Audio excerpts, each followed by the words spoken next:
إن الحمد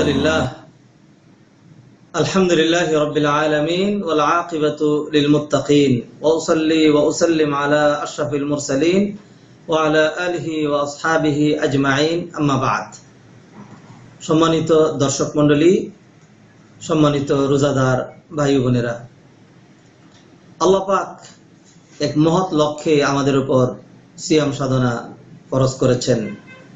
যে কথা কোরআনে কারিমে আল্লাহ পাক বলে দিয়েছেন, কুতিবা আলাইকুমুস সিয়াম কামা কুতিবা আলাল্লাযিনা মিন ক্বাবলিকুম লাআল্লাকুম তাত্তাকুন। তোমাদের উপর সিয়াম সাধনা ফরজ করা হয়েছে যেন তোমরা তাকওয়া অনুশীলন করতে পারো।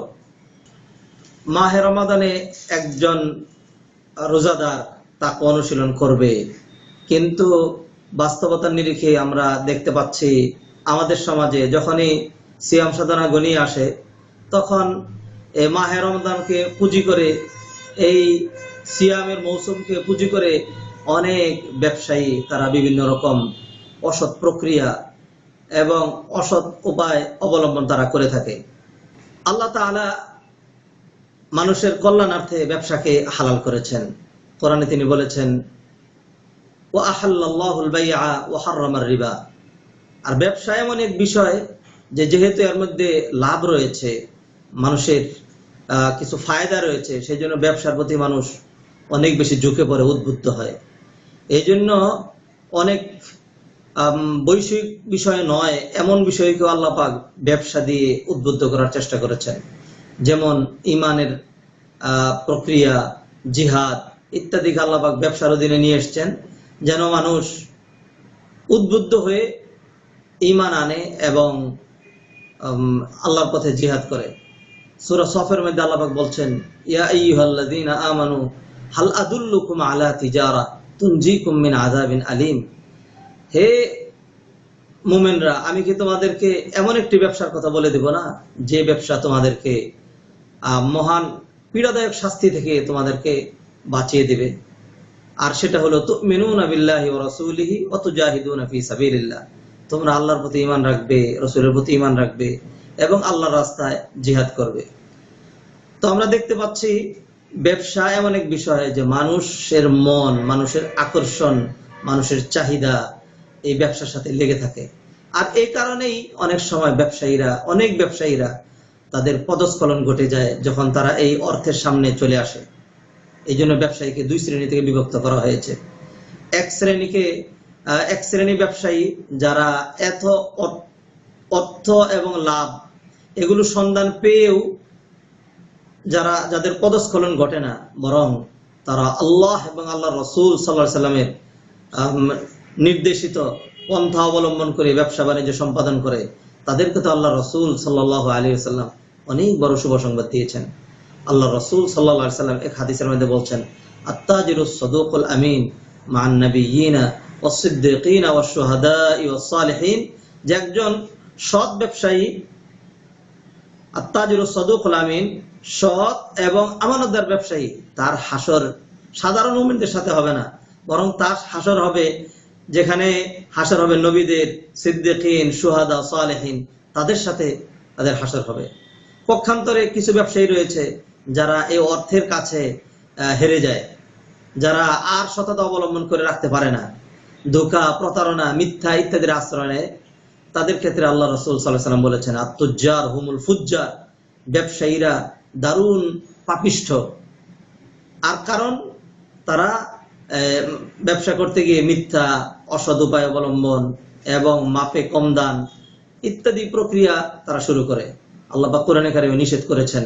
আল্লাহ পাক কোরআনে বলেছেন, ওয়া আকিমুল ওয়াজনা বিল কিসতি ওয়া লা তুখসিরুল মিজান।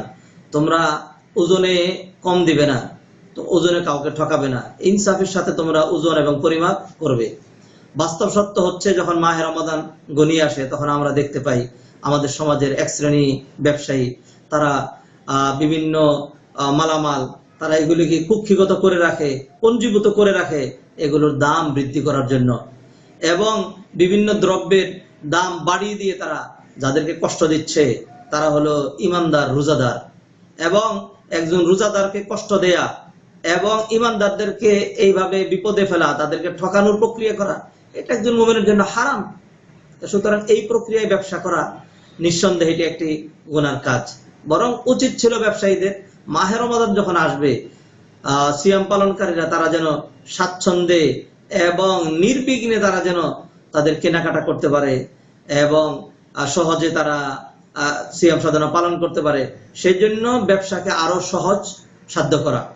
কিন্তু আমাদের সমাজের কিছু অর্থলিপ্সু ব্যবসায়ী যারা এটিকে পুঁজি করে, মুমিনদের চাহিদা রয়েছে সেহরির জন্য, ইফতারের জন্য, ঈদের জন্য তারা কেনাকাটা করবে, এটাকে তারা পুঁজি করে তাদের মালামাল ব্যবসায়িক পণ্যের দাম বাড়িয়ে দেয় এবং ইমানদারদেরকে তারা কষ্ট এবং বিপদের মধ্যে ঠেলে দেয়। এই ধরনের কাজ যারা করবে তারা অবশ্যই ওই আল্লাহ রাসূল সাল্লাল্লাহু আলাইহি ওয়াসাল্লাম যেই শুভ সংবাদ দিয়েছেন মুমিনদের ক্ষেত্রে, সেই শুভ সংবাদ থেকে তারা দূরে থাকবে।